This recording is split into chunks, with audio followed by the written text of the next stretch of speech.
itu pengalaman sepanjang sejarah. Iya. Jadi angkatan saya sudah pada eselon 1, Iya. Pak. Baiklah, Men's Daily Podcast kembali hadir untuk Anda, dan di Podcast Republik Indonesia untuk kali ini banyak sekali yang kita bahas terkait hal-hal yang sifatnya Nusantara, yang terkait dengan semua terbaut atau terkait dengan Indonesia. Jadi apa sih yang harusnya Indonesia lakukan? Baik itu masyarakatnya, pemerintahnya, parlemennya, begitupun yang kita akan bicarakan sekarang, bagaimana sebenarnya peranan dari parlemen. Yang kali ini kita akan berbicara terkait dengan Dewan Perwakilan Daerah Republik Indonesia atau DPD RI. Kita tahu bersama bahwa legislatif itu ada MPR, ada DPR, dan ada DPD. Dan kali ini kita membicarakan terkait dengan DPD Republik Indonesia. Dan kita akan berbicara bersama dengan Bapak Mahyu Dharma. Beliau adalah Kepala Biro Protokol, Media, dan juga Humas Dewan Perwakilan Daerah Republik Indonesia. Apa kabar, Pak? Baik, alhamdulillah. Sehat ya? Terima kasih Pak Martin. Ya. Sehat saja. Sebelum kita berbicara lebih lanjut lagi, Pak, mungkin ada sedikit ungkapan untuk saudara-saudara kita di Sumatera. Oke. Ya. Terima kasih Pak Martin, Ya. Men's Daily yang saya hormati, peserta Men's Daily yang saya hormati. Kami turut bela sungkawa terhadap bencana yang terjadi di 3 provinsi, yaitu Provinsi Aceh, Sumatera Utara, dan Sumatera Barat. Ya, semoga bencana ini terus kita pantau dan mudah-mudahan berakhir dengan yang baik-baik saja untuk Indonesia. Ya. Dan kita harapkan ke depan bencana ini tidak lagi terjadi di Indonesia. Amin. Terima kasih. Oke, amin. Kita sama-sama mendoakan tentunya agar recovery-nya lebih cepat lagi, Ya. dan semua warga yang ada di Aceh, Sumatera Barat, dan juga Sumatera Utara bisa lebih pulih lagi, ya, dan semua bisa kegiatannya dapat berjalan dengan normal lagi. Betul. Oke. Baik, Pak, kalau kita berbicara terkait peranan dari media, kemudian humas yang ada di DPD, Ya. terkait dengan fungsi dan kewenangan dari DPD, ini sebenarnya seperti apa sih, Pak? Kalau kita bicara awalnya dulu terkait dengan fungsi dan kewenangan dari Dewan Perwakilan Daerah, ya. Oke. Masih banyak yang juga masih belum tahu apa sih sebenarnya peranan dari DPD ini. Ya. Dibandingkan dengan kalau kita melihat DPR RI. Ya. Kan ada fungsi pengawasan, budgeting, kemudian legislasi dan ini perundangan, ya. Apakah fungsi itu sama juga melekat pada DPD? Sama. Terima kasih Pak Martin. Nah, Ya. ini pemirsa Men's Daily yang saya hormati, terima kasih saya sudah diundang ke Men's Daily ini untuk berbicara masalah tata negara Ya. saat ini. Pasca reformasi Indonesia muncul satu lembaga yang diatur dalam konstitusi. Pasca era reformasi itu ada 8 lembaga negara di Indonesia yang sudah dipastikan di dalam konstitusi adalah ada presiden selaku eksekutif, Ya. ada MPR, DPR, dan DPD RI. Termasuk ada MA, BPK, MK, KY. Ya. Hanya 8 yang diatur di dalam konstitusi. Tapi di 8 lembaga yang diatur, lembaga negara yang diatur dalam konstitusi, 3 yang mempunyai elektabilitas tinggi. Oke. Siapa situ? Presiden. Ya. Presiden dalam hal ini selaku kepala pemerintah, kepala negara. Dia tertinggi. Dia memiliki elektabilitas tinggi. Seluruh Indonesia dari Sabang sampai Merauke memilih beliau. Ya. Maka elektabilitasnya tinggi. Yang kedua adalah DPR. DPR itu representatif daripada partai politik. Partai politik. Maka dia dipilih oleh rakyat, tapi melalui partai politik. Ya. Nah, di era reformasi ada muncul satu lembaga yang mewakili daerah. Dulu di dalam rumpun ketatanegaraan dia masuk ke dalam utusan daerah. golongan. Utusan golongan. Utusan daerah. Oke. Nah, dia karena ada fungsi untuk bagaimana sustainable perjalanan pemerintahan, maka dia sebagai fungsi pengawas juga. Oke. Dihidupkanlah kembali sehingga bagaimana mengkontrol percepatan pembangunan daerah. Dihidupkanlah namanya Dewan Perwakilan Daerah. Tapi dia non partai, dia wilayah. Maka pola pemilihannya agak berbeda. Nah, DPD RI ini memang dia penyerap aspirasi. Di samping fungsinya sebagai legislasi, pengawasan, dan ya anggaran, termasuk pandangan pendapat, itu di samping itu dia adalah aspiratif, menyerap aspirasi daerah yang dibawa ke tingkat nasional, Pak. Oke. Secara umum ya Pak, ada gesekan nggak Pak terkait dengan DPR dan DPD? Emang kita tahu bahwa DPR adalah representatif dari partai, sementara DPD adalah representasi dari daerah, ya. Dimana, tapi kan fungsi secara legislasi dan lain sebagainya hampir sama ya Pak ya? Ya, sama. Oke, yang membedakan apa sih? Yang membedakan begini Pak, jadi mereka itu fungsi legislasinya dia bisa legislasi, dia misalnya pemilihan duta besar. Oh oke. Nah, duta besar, dia bisa berperan di situ, sementara DPD tidak, hanya mendapatkan pandangan pendapat. Termasuk bagaimana memilih pimpinan BPK. Badan Pemeriksa Keuangan. Badan Pemeriksa Keuangan, itu dia juga yang memutuskan. Nah, intinya sebenarnya tidak ada masalah kalau secara umum. Kalau tadi Pak Martin sampaikan, ada nggak gesekan? Kalau gesekan mungkin dalam hal lembaga itu pasti. Tapi yang namanya lembaga, dua lembaga ini kita berusaha, pimpinan lembaga itu berusaha untuk lebih harmonis. Dalam hal mewujudkan cita-cita bangsa. Artinya semua, baik DPR, DPD, dia kepentingan adalah bagaimana rakyat. Rakyat itu maju sejahtera. Nah, tiga ini kita berusaha untuk bagaimana menyatukan itu. Memang ada suara partai, ada suara wilayah. Betul. Nah, ini kan sebenarnya hanya bagaimana pola komunikasi. Oh iya. Nah, pola komunikasi dan bagaimana kita menjalin hubungan yang harmonis. Nah, kita melihat saat ini sudah sangat harmonis ya DPD. Memang pada saat pertama kali terbentuk, itu kan kita mencari bentuk Pak. Karena ada beberapa pengambil kebijakan, nah masuk lagi pengambil kebijakan di tingkat daerah. Jadi ini seolah-olah rakyat memilih apa sih gunanya DPD. Nah, kan saya lebih care kepada DPR. Tapi sebenarnya untuk aspirasi kita lebih cepat juga. Responsif DPD ini dalam hal mengambil aspirasi. Karena mungkin lebih langsung ya berhadapan dengan masyarakat. Iya, lebih langsung. Sebelum kita masuk ke kolaborasi sesuai tema kita antara bagaimana inovasi, kolaborasi terkait dengan media dan sosialisasi peran dan fungsi DPD, masyarakat ini Pak masih juga agak sedikit bingung. Kalau ke daerah, karena saya juga sering ya sebagai wartawan kita ke daerah itu, bagaimana sebenarnya warga atau masyarakat apabila ada masalah kemudian dia pengen mengadu pada DPD. Oke, ya, makasih Pak Pemret, Pak Martin. Jadi sebenarnya sudah mudah. Memang ini kita memang waktu dalam hal mensosialisasikan ini kepada teman-teman atau kepada masyarakat. Gampang sekali untuk menyampaikan aspirasi kepada DPD RI karena DPD RI berdasarkan Undang-Undang MD3 yang pertama sebelum direvisi itu dinyatakan DPD RI memiliki kantor di daerah. Oleh karena itu kita di 38 provinsi kita sudah punya kantor Pak di ibu kota provinsinya. Nanti silakan masyarakat kalau ada mau mengadu, menyampaikan aspirasi. Silakan saja. Kita terbuka dan kantor kita insya Allah akan respon dengan cepat. Oh oke. Ya.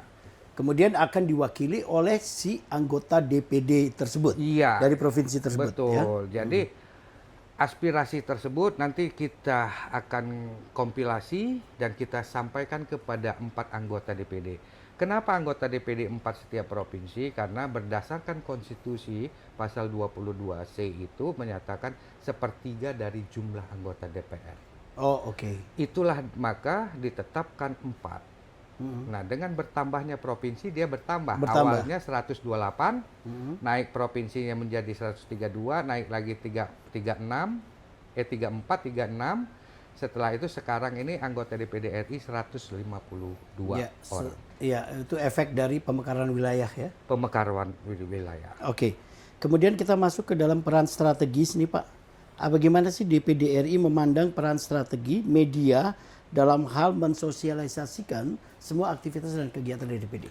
Ya, jadi karena DPD ini adalah suara daerah, suara rakyat, kita berusaha secara optimal untuk menyampaikan. Bagaimana polanya adalah kita menjalin hubungan dengan media-media yang ada, baik di nasional maupun di daerah. Hubungan ini kita jalin dengan baik, kita komunikasikan dengan baik, kita sampaikan dengan baik, dan kita jalin hubungan ya kerjasama. Ya. Menjalin hubungan sinergi. Nah, pada saat kita mendapat aspirasi, semua aspirasi kita serahkan, kita sampaikan kepada media. Silakan rakyat mengontrol. Dan fungsi kontrol itu juga ada di DPD. Jadi aspirasi itu rata-rata kita sampaikan semua ke rakyat, dan kita DPD RI itu sudah berjuang untuk daerahnya. Salah satu contoh mungkin ya Pak ya, Ya. ini sebenarnya tidak bisa dipublikasi karena hak eksekusinya itu tidak ada di DPD. Tidak ada di DPD. Nah, DPD menyerap aspirasi. Salah satu contoh Contohnya, Sumatera Pak? Utara. Oke. Sumatera Utara itu ada satu kabupaten yang termarginalkan. Penduduknya banyak, tapi pendapatannya sedikit. Oke. Nah, masa iya sih satu orang kepala keluarga hanya mempunyai pendapatan 500 pendapatan per kapita. Per kapitanya? Iya, per orang lah. Per orangnya, iya. 500.000, Pak. Tapi anaknya banyak. Bagaimana dia menghidup? Ya. Nah, oleh karena itu DPD berdasarkan aspirasi tersebut dia rumuskan di dalam suatu kebijakan. Rumusan ini dibawa ke tingkat nasional. Diputuskanlah di alat kelengkapan. Nah, apa bedanya tadi kayak Pak Martin sampaikan antara DPR dan DPD? Kalau DPR alat kelengkapannya namanya komisi. Tapi kalau DPD alat kelengkapan kerja namanya komite. Di DPD itu 4 komite, DPR itu 13 komisi. Yes. Nah, jadi 4 komite ini dia mempunyai kewenangan masing-masing. Komite 1 itu terkait dengan daerah, otonomi daerah, pemekaran wilayah, dan lain-lain, pertanahan dan lain-lain. Komite dia 2 sumber daya alam, sumber daya ekonomi lainnya. Komite 3 itu adalah pendidikan, agama, dan lainnya. Komite 4 itu terkait dengan anggaran. Oke. Gitu. Disampaikanlah di situ, digodoklah sama mereka, diputuskan di paripurna, dan pimpinan selaku pimpinan lembaga membawa ini dikomunikasikan dengan eksekutif. Nah, eksekutif setuju dengan aspirasi ini untuk dibuat sebuah moda transportasi baru sehingga ekonominya berjalan dengan baik. Ya alhamdulillah terbangunlah namanya Bandara Internasional Kuala Namu, Sumatera Utara. Nah, dengan terbangun itu banyaklah investor menanamkanlah investasinya ke situ. Baik dia hotel, rumah makan dan lain-lain. Nah, yang tadinya masyarakat tersebut hanya mengayuh becak dan menjadi petani, sekarang dia bisa pegawai dan bahkan dia menjadi manajer di sebuah hotel tersebut. Oke. Nah, yang tadinya dapat 500.000 sekarang dia sudah sesuai dengan UMR daerah. Nah, artinya kesejahteraan itu sudah terukur. Nah, itulah salah satunya contoh. Oke. Dalam aplikasi lapangan Pak ya, yang mungkin kita sering juga merasakan ya bahwa agak kurang kelihatan. Ya. Memang secara tadi Bapak salah satu ambil contohnya adalah Bandara Kuala Namu menggantikan posisi Polonia ya di Sumatera Utara. Ya. Kemudian masyarakat nih agak nggak begitu peka bahwa ini salah satu peranannya adalah salah satu embrio peranan ini dari DPD gitu ya. Agar aplikatif itu lebih kelihatan dan lebih terasa itu sebenarnya bagaimana sih Pak? Apakah kita kurang mensosialisasikan itu atau karena peranan kita sendiri yang kurang dirasakan oleh masyarakat? Ya, jadi memang terus terang memang Pak Martin saat itu pertama mungkin karena dia masih baru, pola komunikasinya, pola informasinya, akselerasi informasinya memang Masih kurang. kurang. Ya kita akuin banyak faktor yang menghambat. Jadi artinya dari sisi manpower, tenaga kerjanya juga belum begitu masif dan ini. Nah sekarang kita sudah rubah pola itu. Nah semua informasi yang kita sampaikan itu sudah melalui media digital, media elektronik, online dan lain-lain. Nah insya Allah di periode kelima ini kita sudah mulai memasifkan. Salah satu contoh mungkin kita punya peran bagaimana mendukung peran program pemerintah. Itu kita sudah buat di posisi Oktober 2000 Oktober 2025 ini tadi, namanya Senator Peduli Ketahanan Pangan. Nah itu sudah kita sosialisasikan, kita sudah buat di 4 wilayah. Nah kita nanam jagung ini untuk ketahanan pangan. Nah semua program pemerintah kita dukung karena DPD ini intinya bagaimana pemerintah itu bersama-sama, DPD bersama pemerintah pada saat dia care pengen untuk bagaimana daerah itu maju, kita akan dukung. Oke. Menjadi penting sekarang adalah inovasi, Pak. Ya. Apa yang sudah dilakukan inovasi? Karena kan gini, secara pribadi anggota DPD itu adalah duta daerah mereka masing-masing, iya kan? Peranan mereka pasti sangat luar biasa harusnya, karena secara popularity mereka sudah dapat, betul. Secara masa mereka pun sudah dapat, gitu loh. Nah, jadi bagaimana nih inovasi yang dikembangkan nih? Kekuatan pribadi lepas pribadi, ya kan Pak? Kalau di DPR mungkin fraksi, ya kan? Kalau ini kan memang one man, one vote. Mereka membawakan suara mereka sendiri, gitu. Betul. Bagaimana nih inovasinya mengumpulkan berapa Pak total sekarang? 152. 152 orang ini mempunyai suara yang luar biasa untuk merubah Indonesia. Iya. Jadi terima kasih Pak. Jadi memang perbedaan yang kedua tadi seperti yang Pak Martin sampaikan dengan DPR. Kalau DPR itu saat ini adalah 8 fraksi. Karena partainya 8. Tapi kalau DPD 152. 152. Sebenarnya lebih berat untuk menyatukan visinya. Satu suara. Tapi alhamdulillah semuanya karena ini adalah kepentingan daerah. Dan dia pengen daerahnya juga maju, maka ini sudah jadi bulat kita dan memang kita sudah pastikan itu bulat untuk bersuara tentang daerah. Nah, bagaimana caranya? Ya, inovasi kita beberapa media dan kanal-kanal kita sudah buat, Pak. Nah, jadi rakyat itu bisa. Kalau nanti masyarakat pengen, bukalah ada websitenya kita. Jadi Pak Martin, masyarakat semua yang ada di Indonesia bisa menyaksikan secara langsung, Pak. Di situ nanti pada saat mereka bersidang di ibu kota negara kita punya live streaming. Jadi pada saat dia lagi itu di website apa Pak? Di websitenya DPD, dpd.go.id. dpd.go.id. Oh tanpa RI. Iya. dpd.go.id. Atau landing.dpd.go.id. Ada 2. Jadi itu adalah bisa kita melihat semua aktivitasnya di situ. Semua aktivitas, semua laporan kinerja semua ada di situ. Ada di situ. Kanalnya sudah ada, timelinenya sudah ada, Bapak tinggal buka aja. Masyarakat mau lihat apa? Mau lihat apa di situ? Lihat profil anggota, lihat kinerja anggota, mau lihat apa pertanggungjawaban, bagaimana pola kerjanya, bagaimana itu semua sudah terangkum di situ. Silakan saja masyarakat membuka di situ. Kita karena era keterbukaan, kita sudah terbuka semua. Gitu. Nah, bagaimana tadi Pak terkait dengan suara satu-satu ini untuk disatukan? Ya, suara ini untuk disatukan kita memang sudah membuat satu pola, namanya pola kewilayahan. Nah, jadi masing-masing pimpinan lembaga itu ada 1 ketua, 3 wakil ketua, terdiri dari 4 subwil. Jadi pola pemilihan pimpinan itu, pimpinan DPD dibikin melalui 4 subwil. Subwil Barat 1 itu dari Sumatera ujung Sumatera sampai bontotnya Sumatera. Satu pulau Sumatera itu. Satu pulau Sumatera.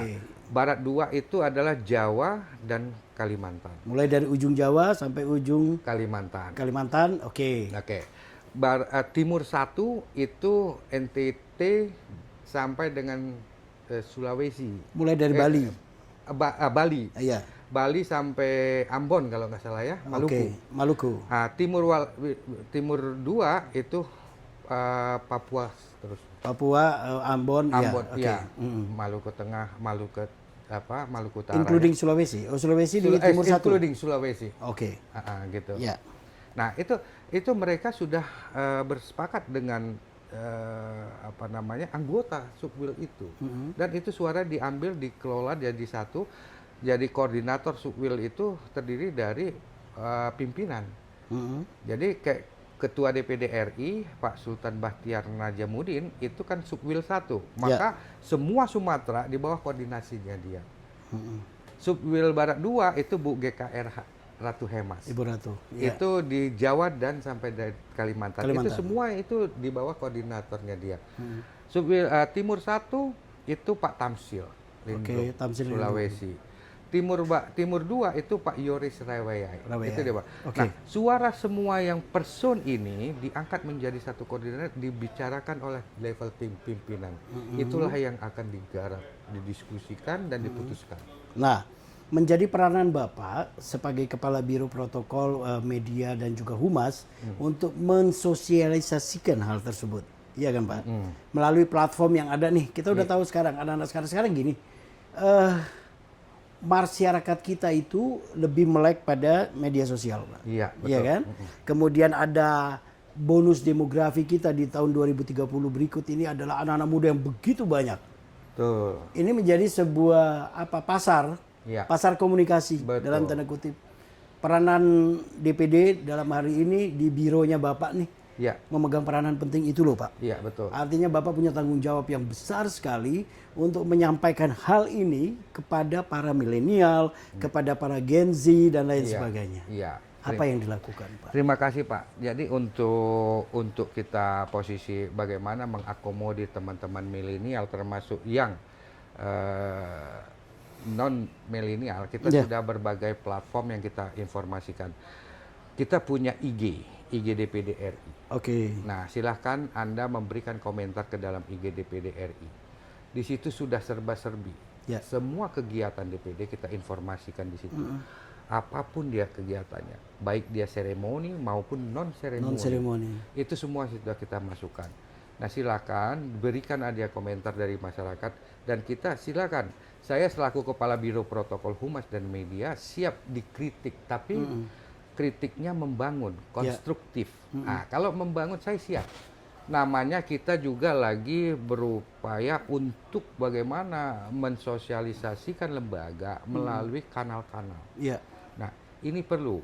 Tapi kami terus tidak diam, kita terus belajar bagaimana untuk melakukan komunikasi yang baik kepada masyarakat, menginformasikan dengan baik dengan masyarakat. Kita juga sudah punya tim medsosnya kami. Nah, salah satu mungkin kalau Pak Martin pernah lihat namanya apa dulu yang Sena. Oke. Nah, Sena itu kita coba produk itu, tapi sebenarnya produk itu adalah berasal dari CPNS. Produk itu adalah produk Latsar. Tapi kita tes market. Begitu naik itu ribuan, Pak. Tapi komentarnya ada yang negatif. Nah, pada saat itu naik, nah kita, oh iya kok bisa naik? Ya. Karena itu marketnya itu memang market ke Gen Z. Sebenarnya kita memberikan sosialisasi terhadap apa yang sudah dilakukan DPD. Apa itu DPD RI? Nah, bagaimana kerjanya? Nah, ini akan kita sampaikan semua melalui media sosial, kanal-kanal baik YouTube, baik IG, baik TikTok juga mungkin. TikTok kita punya ada juga. Nah, silakan. Nah, kita juga mengajak masyarakat untuk komen dan silakan berikan masukan kami yang terbaik. Betul. Karena DPD RI komitmennya adalah apapun suara rakyat itu adalah suara kita. Suara kita. Rakyat susah, DPD juga susah. Susah. Oke. Yang diinginkan rakyat adalah setelah dia berkomentar adalah diaplikasi. Ya, diaplikasikan oleh siapa sih yang dituju, Pak? Iya kan? Nah, itu langkahnya seperti itu tuh gimana? Apakah Biro Protokol Humas dan juga media ini mengelaborasi semua masukan tersebut, kemudian memberikan kepada anggota DPD atau memberikan kepada wilayah-wilayah ini loh yang dikeluhkan oleh masyarakat gitu. Ya, oke. Mekanismenya seperti itu atau bagaimana Pak? Ya, jadi ada beberapa kanal yang kita punya. Ada kanal yang namanya aspirasi masyarakat. Ya. Itu dikelola oleh Sekretariat. Puskadaran, Oh oke. Pusat Kajian Daerah, Ya. ya, perencanaan daerah. Nah, itu dia kolek itu Pak. Semua aspirasi yang masuk dia kolek. Dari aspirasi tersebut nanti dipilah. Ini disampaikan kepada alat kelengkapan pada Oke. saat mereka masuk. Ya. Tapi anggota juga sudah membawa aspirasi tersebut dari daerahnya masing-masing. Betul. Nah, inilah di-combine, dikolaborasi aspirasi yang strategis dan untuk kebijakan nasional yang seperti apa. Inilah yang diolah. Disampaikan kepada anggota provinsi masing-masing, aspirasi yang mengena dengan nasional itu dibahas. Ya. Pada saat rapat-rapat, baik dia rapat dengar pendapat dengan menteri dan ini. Nah, di samping itu ada juga pengaduan, pelaporan. Itu ada juga kanalnya, itu Span Lapor. Ya. Nah, Span Lapor itu juga kita akomodir, kita ini. Dari itu kan ada toolsnya juga, ada alat kelengkap yang menangani. Misalnya ada case terhadap tanah, Ya. lahan, itu namanya BAP yang akan menangani, Badan Akuntabilitas Publik. Oke. Nah, jadi pada saat dia itu aspirasi terkait dengan case dari daerah, baik ke pertanahan, kehutanan, dan lain-lain, kita serahkan situ dan diselesaikan oleh BAP tersebut. Ya. Gitu, Pak. Artinya itulah kanal-kanal yang sudah disiapkan oleh DPD RI Ya, sudah. untuk bagaimana merespon apa yang menjadi aspirasi dari warga. Dari warga. Oke. Sekarang gini, aspirasi warga itu kebanyakan kan dia keluhan dan lain sebagainya, ya kan? Kemudian bagaimana sulitnya dia mengembangkan misalnya UMKM dan lain sebagainya di daerah-daerah, ya kan? ya. Nah, bagaimana peranan DPD dalam menyikapi hal tersebut? Misalnya, ini daerah saya nih, kita nih punya penghasilan nih, misalnya penghasilan tenun, penghasilan ini, tapi kita sulit nih, gimana? Ayo dong para anggota DPD suarakan. Iya. Gimana nih kayak gini-gini nih Pak. Iya. Banyak sekali. Termasuk dengan anak-anak muda. Iya. Ekonomi kreatif itu luar biasa Pak di Iya, daerah Pak. betul. Tidak hanya Jakarta, tapi daerah juga udah mulai bergerak semua. Iya. Bagaimana nih DPD menginspirasi itu, khususnya media di bidang Bapak ini? Iya. Terima kasih Pak. Jadi ada beberapa hal. Terima kasih sekali dan masyarakat mungkin baru sekali ini kami menyampaikan di Men's Daily. Ya. Ya, mudah-mudahan ini bisa menjadi dorongan kepada masyarakat untuk memunculkan kreativitas nasionalnya. Jadi ada beberapa hal yang sudah kita lakukan. Contoh kemarin itu adalah DPD membuat event duta DPD. Ya. Dia kita menyaring seluruh daerah yang kita anggap patut dan layak untuk kita teladani. Nah, itu udah dapat dari Aceh. Dan sampai juga kita tidak juga pilih kasih apakah Anda bagus atau tidak. Kita memang saring dengan baik. Nah, di Aceh itu kita dapat yang mohon maaf ini Pak, disabilitas. Oke. Tapi dia punya komunitas sosial yang paling bagus. Dan dia sudah bergerak, peduli terhadap sosial. Itu kita ambil. Nah, alhamdulillah dengan munculnya mutiara daerah. Ya. Yang selama ini tidak pernah dilirik oleh nasional, kita naikkan, kita munculkan ke tingkat nasional. Nah, dapatlah mereka itu. Akhirnya si duta tersebut, dia dapat komunikasi yang baik dengan Kementerian saya lupa, Pemberdayaan Manusia kalau tidak salah. Di-create, jadi semuanya dikasih fasilitas di daerah itu. Jadi semua yang mengadu masuk ke dia. Dia informasi juga ke kita. Itu salah satunya. Terus yang kedua, ini baru-baruan dan hari ini ya, baru-baru hari ini hari Rabu ya. Ya. Rabu tanggal 10. Tadi jam 8 itu kita sudah menjalin hubungan yang harmonis dengan Kementerian Pendidikan. Hari ini kita bekerja sama dengan asosiasi beasiswa.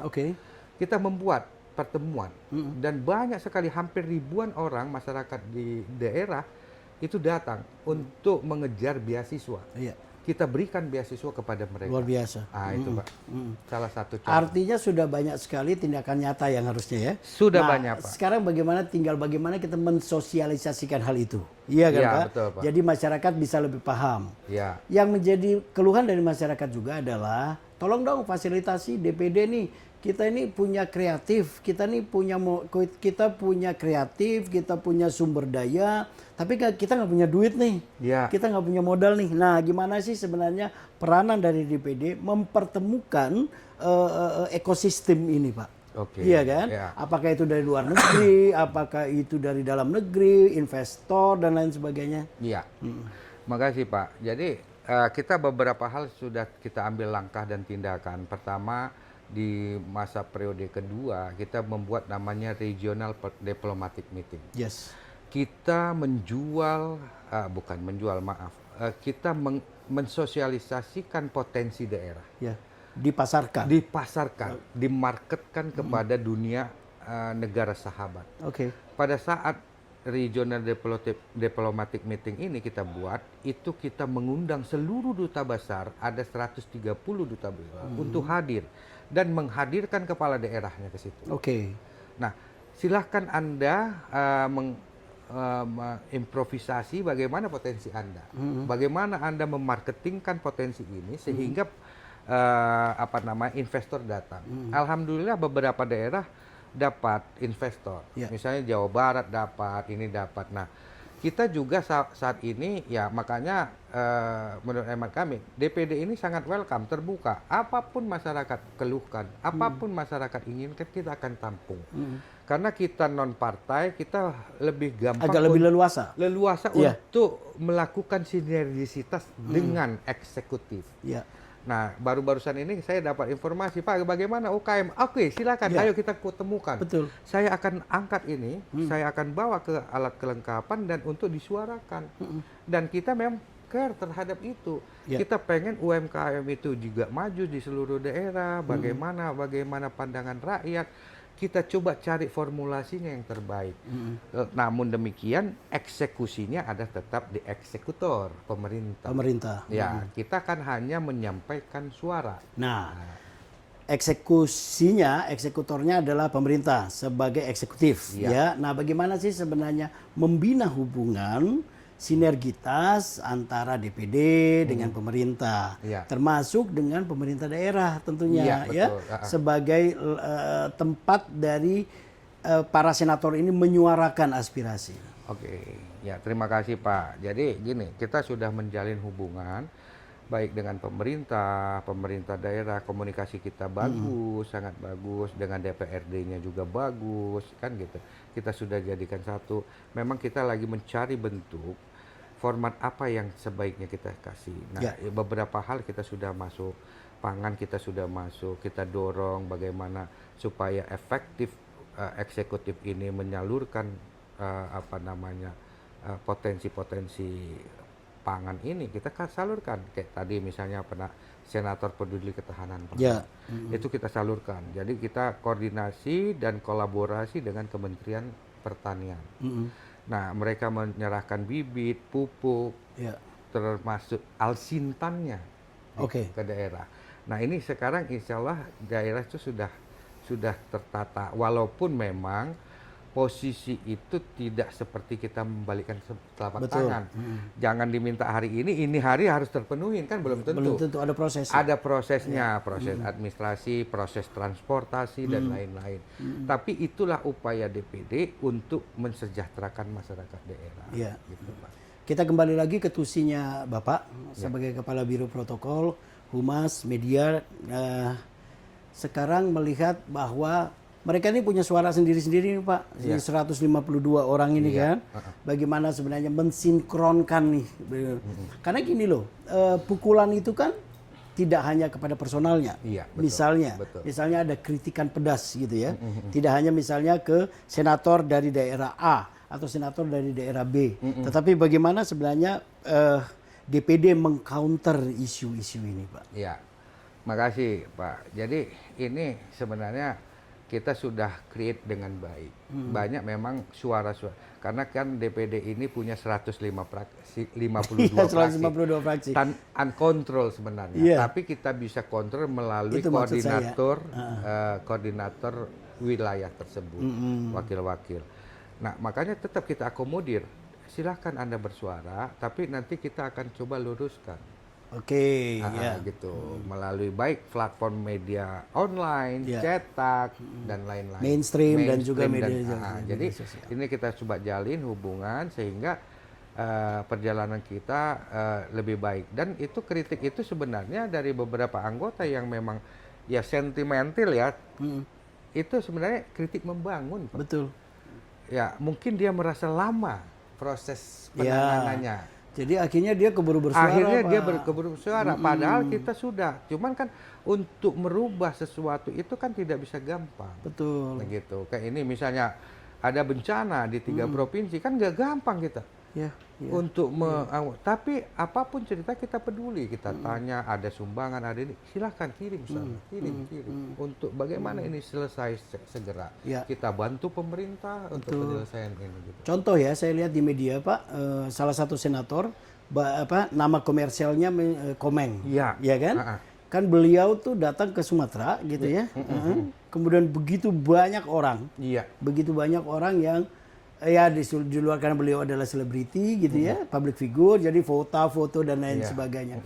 Tapi sebenarnya beliau harusnya mempunyai visi yang luar biasa loh, gitu loh ya. Betul. Artinya DPD harusnya melihat ini sebagai sebuah kekuatan. Betul. Iya kan?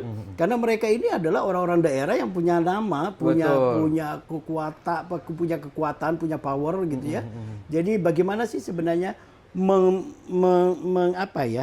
mengkolaborasikan supaya suara mereka dalam tanda kutip bisa menjadi suara DPD secara keseluruhan. Iya, betul. Memang saya merasakan juga, dan kita lihat karena saya selaku Kepala Biro Protokol Humas dan Media DPD RI, memang isu itu muncul. Ya. Tapi di dalam isu tersebut dia juga menyinggung nama DPD. Nah, kehadiran dia itu ada 2 hal. Ya. Ke daerah tersebut. Pertama adalah dia untuk meredam atau menurunkan tensi psikologi daerah tersebut. Kan ada yang kehilangan anak, istri, suami, kan gitu.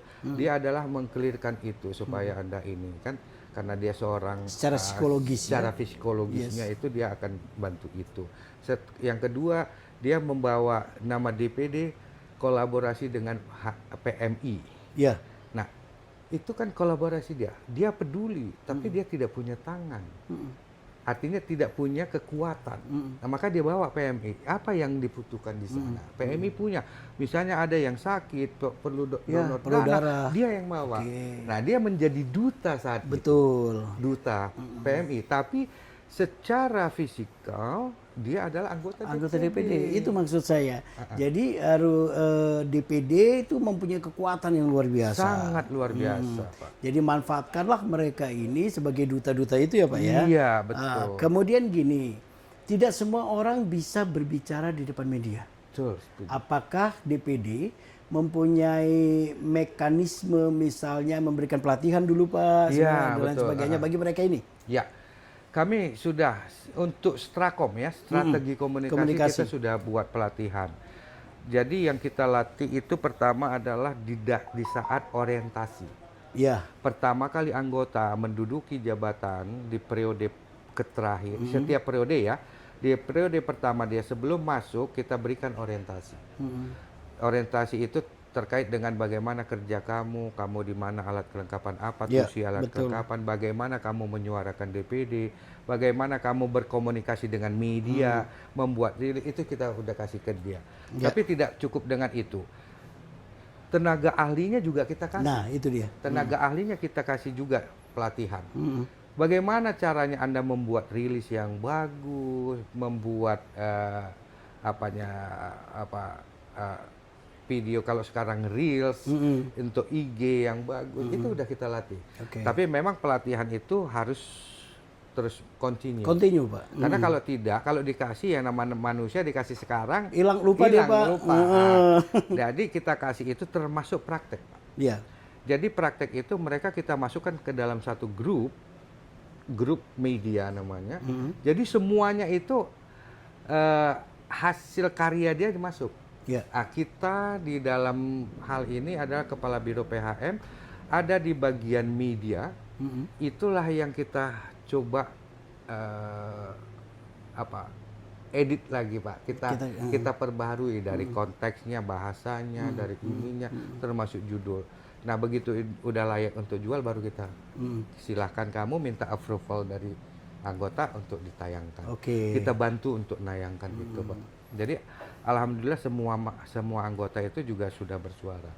Dan ke depan kita akan meningkatkan kualitas daripada tenaga ahli mereka. Sehingga suara dia itu mengena kepada daerah. Betul. Nah, alhamdulillah, insya Allah Pak ini kami mungkin program kami adalah kami akan menjalin hubungan kerjasama dengan media tier 1, tier 2 Betul. di daerah. Jadi dari Sabang sampai Merauke kita akan siapkan itu. Itu supaya menjadi media juga bagi anggota untuk menyampaikan betul. hasil kinerjanya. Aku sudah bekerja ini loh. Ini rilis aku. Nah, ini yang kita kombinasi, kita gabung, masukkan ke dalam satu kelompok namanya WA Group. Nah, WA Group itulah kita untuk berlakukan komunikasi. Kirim rilis, kirim foto, kirim video, ini dia, tolong naikin media kamu. Nah, gitu loh, Pak. Insya Allah nanti 2026 kita sudah jalin itu hubungan, Pak. Ya, artinya menjadi sebuah bank data ya, Pak ya. Bank data untuk komunikasi dari semua 152 anggota DPD secara pribadi, di luar itu juga sebagai institusi dari DPD RI. Betul, Pak. Oke. Kemudian kembali lagi, Pak, ke anak-anak muda nih. Anak-anak muda ini perlu strategi khusus untuk mereka. Iya kan?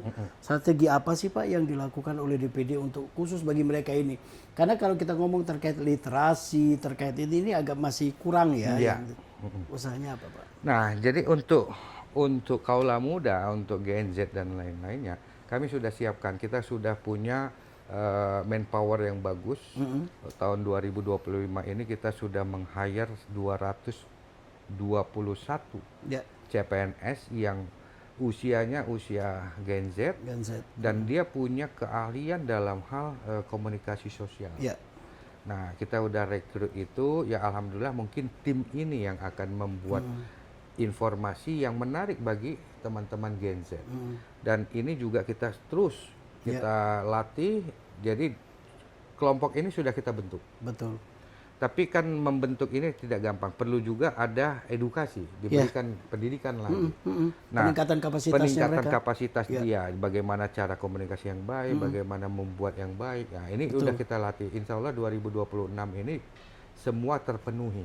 Ya, kita sudah kelompokkan itu dan kita sudah taruh di masing-masing daerah juga.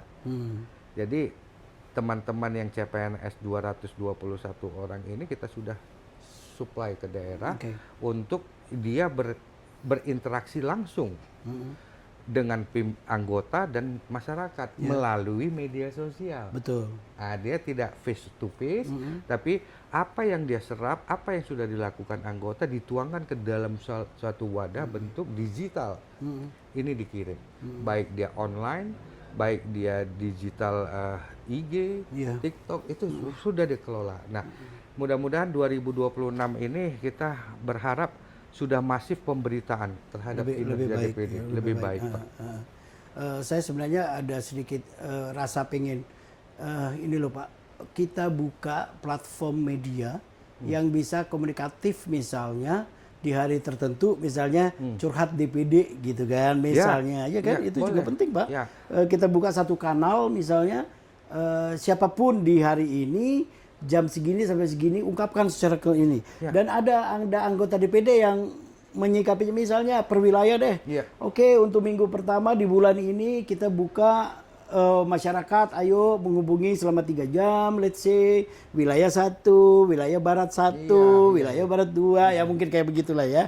Karena gini loh, memang nggak bisa dipungkiri lah Pak, media sosial dan lain sebagainya itu luar biasa. Iya. Kita naikkan sesuatu aja misalnya di platform media sosial kita, mau IG dan lain sebagainya itu luar biasa loh kalau yang nonton. Oh betul. Oh, misalnya kalau dia nonton, aku ada keluhan ini nih, aku dari ini nih, untuk daerah ini nih, gitu kan. Kita bikin potongan-potongannya, Iya. misalnya Bapak dari dan teman-teman di sana mungkin, dan kita bikin jadi FYP, Iya, gitu. betul. Iya. Ada responnya, Betul. kemudian dibales. Iya. Dari terkait misalnya si A dari daerah Aceh gini, dibalas nih dari PD-nya Aceh, bikin lagi satu video pendeknya membalas dari sini, nggak apa-apa lah Pak, karena namanya media itu terbuka ya. Iya, betul. Ya, jadi memang kita buka seluas-luasnya akses Iya, itu. betul. Karena itu yang paling murah. Iya. Wong cuma modal ini Pak, modal apa? Modal pulsa istilahnya. Iya, betul. Dan modal waktu. Iya. Jadi mereka harus mendengar. DPD mendengar lah, atau kalau anak-anak curhat dong gitu kan, misalnya kayak Iya. apa. Kemudian yang terakhir Pak, apa sih sebenarnya pesan khusus nih Pak menjelang akhir 2025 ya, Iya. yang sudah banyak dilakukan tadi, Iya. dan kita nggak tahu ternyata bahwa DPD sudah banyak melakukan sesuatu, Sudah. iya kan? Nah, apa pesannya Pak untuk supaya 2025 ini kita benar-benar bisa mengelaborasi semua yang ini untuk lebih ditingkatkan di 2026? Ya. Dan bagaimana Bapak mengajak masyarakat untuk ikut aktif dalam menyuarakan apa sih sebenarnya yang DPD itu, biar semua bisa nyampe gitu. Akhirnya orang bisa, oh ya udah deh, aku lapor aja ke DPD, gitu. Iya, baik Pak. Makasih. Harapan kita, saya selaku Kepala Biro Protokol Humas dan Media melihat kondisi atau melihat wadah yang sudah ada yang menampung suara daerah. Kami berharap seluruh masyarakat jangan segan-segan. Ya. Sampaikanlah aspirasinya. Karena kami pasti akomodir, kita pasti tangani. Nggak mungkin tidak ada satupun anggota DPD tidak menangani aspirasi. Nah, kami berharap silahkan, kalau tidak bisa menyampaikan ke dalam kanal-kanal yang sudah kita siapkan, silahkan langsung. Ya. Kita punya wadah, ada kantor namanya kantor DPD RI, tempatnya di ibu kota provinsi. Ya. Tidak jauh dari kantor pemerintah daerah. Oh, oke. Jadi dia tetap di circle-nya itu ada di dalam lingkungan kompleks Pemda lah istilahnya ya. Pemda provinsi, bukan kabupaten kota. Silakan sampaikan di situ, dan insya Allah juga kami nanti akan membuat satu web. Ya, sebenarnya kita sudah buat web. Nanti web ini akan kita bangun lagi, kita buat lagi lebih memudahkan bagi masyarakat untuk menyampaikan aspirasi. Ya. Gitu. Dan kami juga mungkin untuk teman-teman media, kita berharap, ayo, saya sangat senang, mari kita kolaborasi. Bagaimana kita menginformasikan, mengakselerasikan seluruh kinerja lembaga DPD RI ini, sehingga rakyat juga paham apa yang aspirasi yang sudah diterima, apa yang sudah dilakukan, dan bagaimana kinerjanya. Kita akan bela. Yang jelas suara DPD adalah suara daerah. Rakyat, suara daerah. Oke. Ya, gitu. Satu lagi Pak, untuk supaya jangan mereka ragu, kemudian udah anggap DPD ini teman gitu ya, untuk kita sama-sama curhat gitu ya. Jadi saya berharap juga masyarakat jangan anggap DPD ini adalah yang tidak tersentuh. Tersentuh. Dia menjadi raja daerah. Tidak ada. Semua anggota DPD itu adalah low profile. Jadi kalian datang pasti percaya deh sama saya, pasti akan diakomodir. Tidak akan mungkin. Sampaikan saja aspirasinya. Karena tugasnya bukan hanya tingkat nasional nih teman-teman masyarakat. Misalnya ada kasus di daerah, misalnya ternyata gotnya jelek, maka dia akan tegur gubernur, bupati, wali kota, tolong bantu itu, percepatkan pembangunannya. Jembatannya putus, cepatkan. Kalau bupatinya menyatakan, I don't have money, saya tidak punya uang, dia bisa salurkan ke sini. Dia akan panggil nanti Menteri PU. Betul. Ayo Pak Menteri PU, mari kita buat semua. Ini demi rakyat, pasti, percaya deh. Jadi jangan ragu, jangan takut. Sekecil apapun permasalahan daerah, insya Allah kita akan selesaikan dengan baik. Baik dia di tingkat kabupaten kota, provinsi maupun nasional. Karena itulah tugas dari DPD. Itulah tugas DPD dalam hal percepatan aspirasi. Oke. Terima kasih Pak Mahyudharma untuk semua waktunya. Ya, terima kasih Pak. Sebagai Kepala Biro Protokol Humas Media. Humas dan Media. Dan sudah banyak sekali yang kita bicarakan di kesempatan kali ini. Dan ternyata memang sudah banyak sekali hal yang dilakukan ya Pak ya. Sudah sangat. Dan 2026 insya Allah akan lebih baik lagi, Insya Allah. lebih besar lagi, masyarakat lebih banyak lagi merasakan manfaat dari adanya DPD. Iya. Pokoknya jangan malu, jangan takut, dan jangan khawatir. Semua aspirasi Anda akan disampaikan melalui DPD, kemudian ditampung, dibicarakan, dan disampaikan kepada eksekutif sebagai eksekutor. Iya, ya Pak betul. ya. Diolah, diselesaikan masalah tersebut. Oke. Jadi tidak pernah DPD tidak menyelesaikan, Pak. Semua tuntas. Ya. Jadi dari mulai case misalnya lahan ini semua tuntas, Pak. Kita panggil. Nah, sampai ini masalah pendidikan. Apa sih masalahnya? Oh, banyak rupanya masyarakat Indonesia yang tidak punya kondisi keuangan yang lemah, tidak punya, tapi dia punya intelektual bagus. Kita akomodir melalui ini. Yang hari Jumat hari Rabu ini kan kita undang itu semua. Silakan masyarakat yang mana kamu punya intelektual bagus, ayo tes. Kamu layak. Ada beasiswa loh. Ada beasiswa. Beasiswa itu sampai akhir. Ya. Nah, udah dapet gitu Pak. Jadi kita sangat peduli dengan kehidupan, dengan pendidikan, dengan ini. Masyarakat itu harus maju, harus yang paling penting teman-teman masyarakat tolong kuatkan mental, khususnya anak Gen Z. Ya. Mental, etika itu tolong dibudayakan lagi, attitude. Okay. Jadi sehingga kita akan budaya etika kita tinggi. Nah, jangan kita hilangkan budaya-budaya yang sudah ada. Terima kasih. Satu lagi yang paling penting Pak adalah tugas dari Bapak sebagai Kepala Protokol Humas dan Media adalah menyampaikan keberhasilan itu. Iya kan? Ya. Orang kan biasanya cuma tahu, oh aku ngeluh nih. Tapi jalan keluarnya apa? Jalan keluarnya pun atau solusinya disampaikan. Ya, jadi betul. mereka akhirnya tahu, oh ini masalahnya, ini loh solusinya. Gitu. Iya, teman-teman, pemirsa, masyarakat, semuanya kita sudah selesaikan banyak hal. Jadi selama periode DPD itu kita sudah menyelesaikan untuk regulasi ya, untuk legislasinya itu satu RUU, Undang-Undang Kelautan itu adalah milik kita. Milik kita. Ya. Inisiatifnya DPD yang dituntaskan, diselesaikan menjadi Undang-Undang Kelautan. Ini tinggal dijabarkan oleh pemerintah sebagai ininya. Nah, dan Undang-Undang Pemda itu tidak akan bisa diketuk oleh DPR sebelum mendapatkan pandangan pendapat dari DPD. Jadi kita kolaborasi, sinergi dengan DPR untuk membahas itu sehingga produk itu menjadi yang baik. Mengakomodir. Nah, dan saat ini kita lagi membuat 4 undang-undang. Itu ada undang-undang kepulauan yang alhamdulillah surprise-nya sudah keluar dari Presiden, tinggal kita melakukan mekanisme pembahasannya. Nah, ada 3 lagi masalah climate change ya. Banyak, ada masalah apa lagi saya agak lupa nanti. Kepulauan.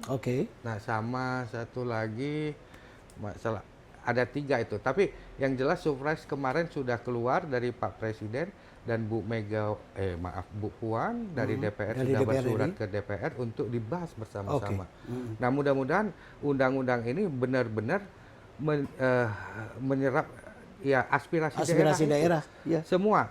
Jadi kepulauan itu nanti kita akan mudah-mudahan ini terwujud di periode ini, periode kelima DPD RI, dan alhamdulillah nanti masyarakat akan merasakan dengan adanya regulasi ini. Jadi sudah banyak yang dilakukan dan insya Allah tahun depan akan lebih baik lagi. Ya, betul. Terima kasih Pak Mahyudharma untuk waktu dan semuanya. Terima kasih. Jadi itu dia Men's Daily, Anda bisa menyuarakan semua aspirasi Anda di daerah tentunya kepada DPD. Melalui mana? Perwakilan DPD dan lain sebagainya. Tentu semuanya sudah terbuka dan media juga berperan penting di sini. Terima kasih untuk perhatian Anda dan kita akan berjumpa lagi di pembicaraan yang selanjutnya terkait Republik Indonesia. Minum Pak. Ya, terima kasih Main Daily yang sudah mensosialisasikan dengan baik. Terima kasih Pak. Terima kasih Pak.